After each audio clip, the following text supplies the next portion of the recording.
Hello folks, welcome back. In this lecture, we are going to talk about how can we fork a repository. Before that one, let's understand what is fork. If we see this diagram, hopefully we are already doing this one. So we have a Git repository and I would like to take this repository on my local system. Then we are going to do the Git clone. Whenever we do Git clone, we will get a repository as a copy of our remote repository. Similar way, we can fork a repository, but forking will happen between two different accounts. Let's take that I have a GitHub account. Similar way, others also can create their own GitHub accounts, right? Similar way, other persons also can create their own GitHub accounts, right? Let's take an example that I want to develop one application which is related to the traveling. I can start developing my code from the scratch, or else I can go and check if a similar kind of project is available in the GitHub or not. Why? Because other peoples also might have similar kind of requirement. They have developed this application and they are fine to share with others. So they might have pushed into the public repository in the GitHub itself. Now I would like to take that code onto my repository.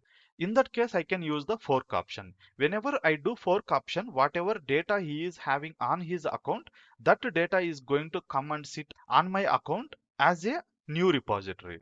Once it is cloned, now these two repositories are independent repositories, and if I do any changes on this repository, it won't get affected over here. So I can proceed with my own development activity. So fork is helps us to take a repository from other account to your account. You can start doing your activity. Now you may ask that can I do the clone on this repository?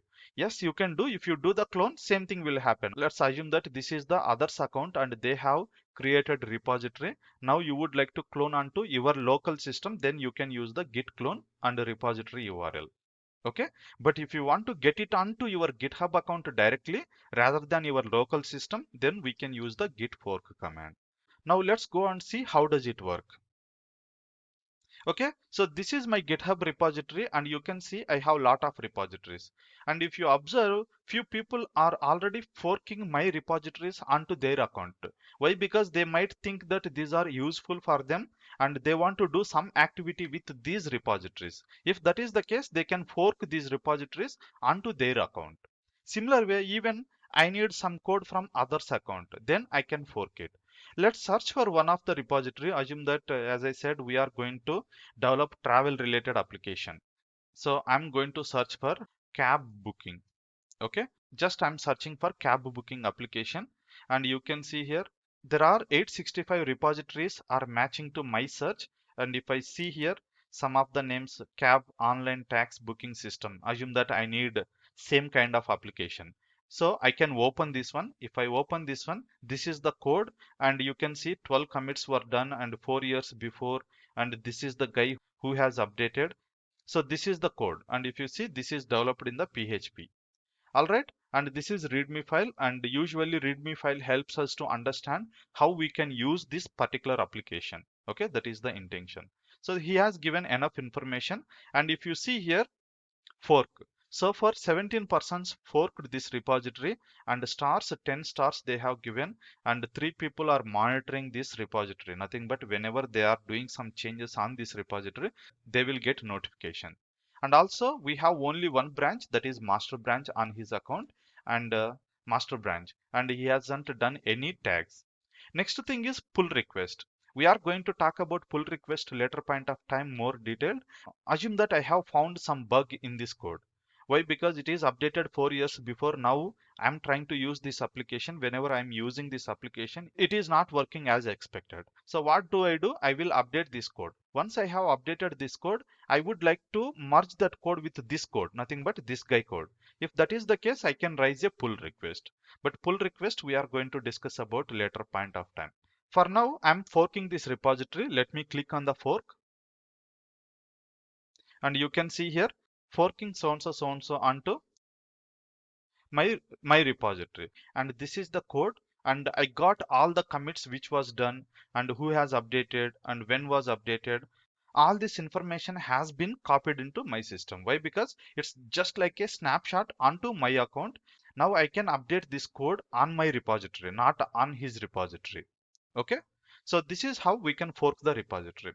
For better understanding, instead of going to the others repository, I'm going to use my other GitHub account and will start forking the repositories or updating the repositories. For that, I'm opening my private browser. Here we are going to open github.com. Okay, so there we have logged in as a Ravdi. Here I'm going to log in as a Vayankil. It is asking for code. Let me give this code. Okay, I have provided my code and I have logged in. And this is my other account. The account name is Vayankil. Here also we have few repositories. Now what I will do, I'm going to fork a repository from my Revdi account. So in Revdi we have a Docker repository. So Revdi/Docker, if I search, okay, you can see here I got a Revdi account, and if I open this one, and I can see the fork option. Why? Because this is others account. From others account, I'm cloning this repository onto my account. Okay, so fork this repository. So to fork this repository, I just need to click over here so that this repository coming onto Vayankil's, and repository name is same like a Docker, and it is forking from the Revdi. And you can clearly see this one, Revdi/Docker. So this repository created from this source repository, right? Now I'm going to do few modifications to this one and will update those into my local repository. Then I'm going to push those changes onto Revdi account as well. Why? Because I have found some mistakes or updates to these documents. Same thing I would like to share with the guy who has created this one. Then Revdi is going to get a pull request. Then we need to accept it. Okay, that is what we are going to see in the next lecture. Thanks for watching and see you there.